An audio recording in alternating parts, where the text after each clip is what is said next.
Dear Christites, we are now in the last month of a very eventful year. What a year it is, 2020.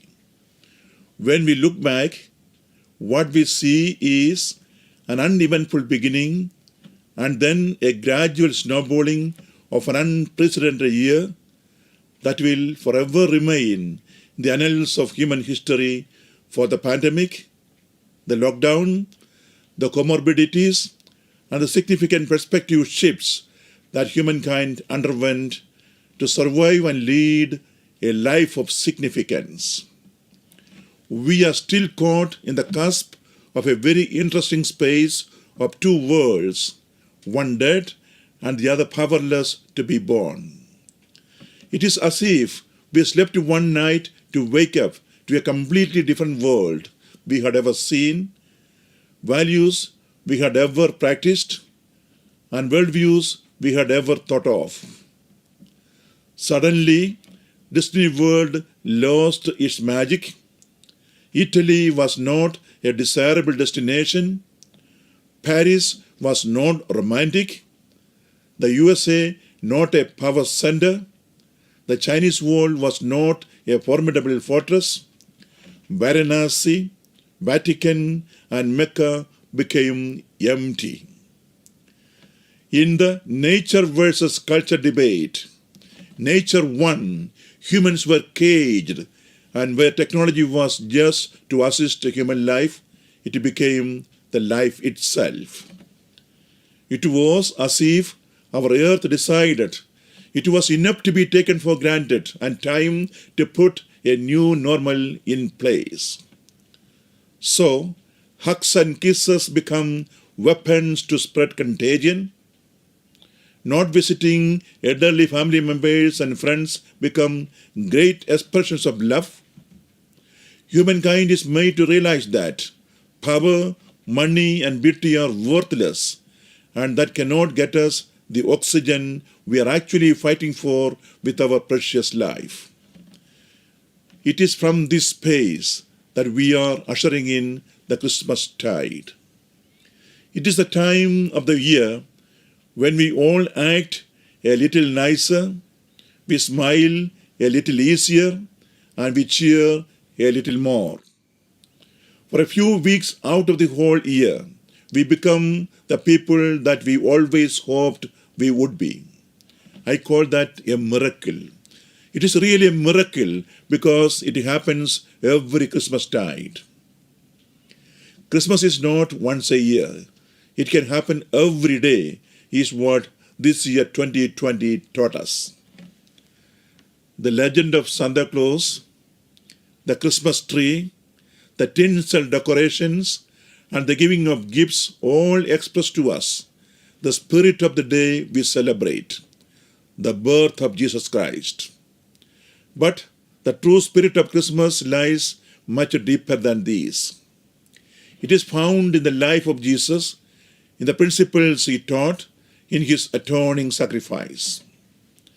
It is possible for Christ to be born in lives of humans, and when such an experience actually happens, you are in Christ and Christ is formed in you.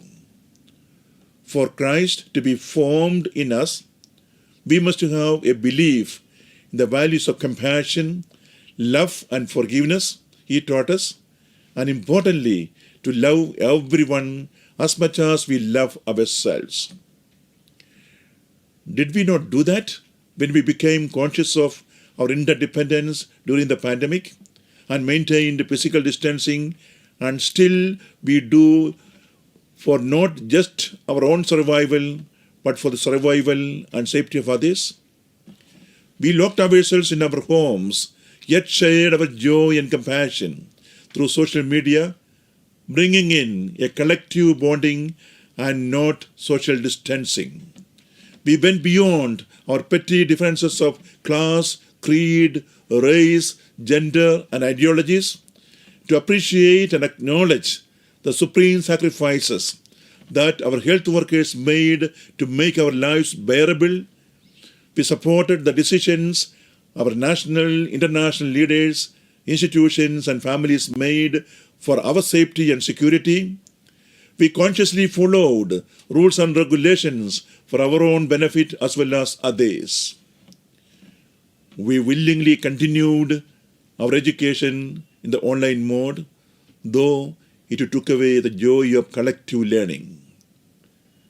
In an ordered world, we were mere individuals directed by our subjective likes, differences, and mental barriers.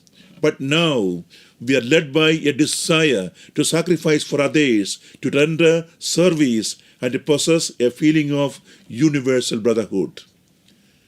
Today, we willingly forget what we have done for others and to remember what others have done for us. We want to close our book of grievances against the universe and look about us for a place to sow a few seeds of happiness and go our way unobserved. The real Christmas spirit comes when we receive Christ into our life as a moving, dynamic, and vitalizing force. The real spirit of Christmas lies in following the mission of the great teacher of spreading love, peace, and compassion.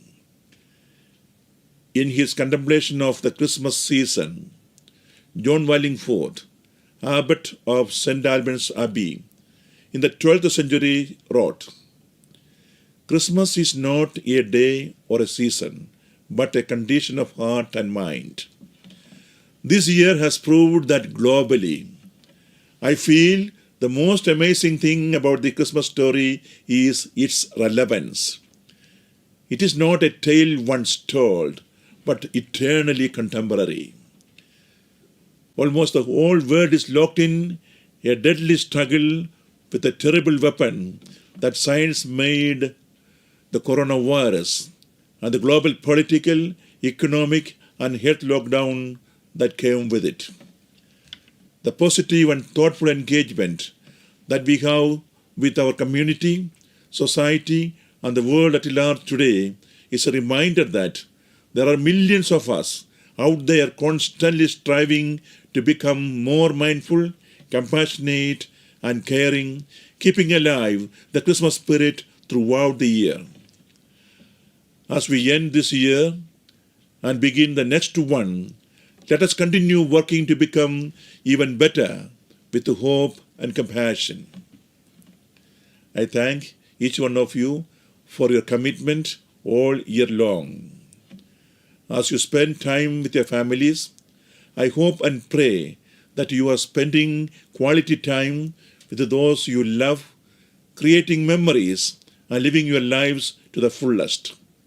Merry Christmas and have a safe and responsible New Year celebration as you usher in 2021. I have some announcements. For the first time in the 52-year history of this institution, we missed the collective vibrancy of the students for the entire academic year. Except for 800 students who wrote their end semester examination on campus and postgraduate science students who did their practicals in November, the campus has not seen most of you. We are eager to have as many of you as possible on campus, but with caution, ensuring the safety of all. In general, online instruction will continue this whole semester. If the situation is considered conducive, by the end of January, the university will start on-campus instruction from first week of March 2021 in hybrid mode, wherein students can also attend course instruction online. However, there will be no compulsion on students to attend on-campus classes unless it is found safe by the university. The School of Sciences and the Department of Hotel Management will start their practical classes for undergraduate programs from 4th January 2021. MBA third trimester classes would begin on 20th January 2021. Students of BCom International Finance Western classical music, dance and theatre will begin their practical classes in January on campus. Kindly be assured that in case of complete on-campus instruction, you will be given at least 3 weeks advance notice before the classes commence. The deans and HODs of your departments will give you further details regarding on-campus instruction. Thank you. Hope and joy of Christmas and Happy New Year 2021 to all. I remain.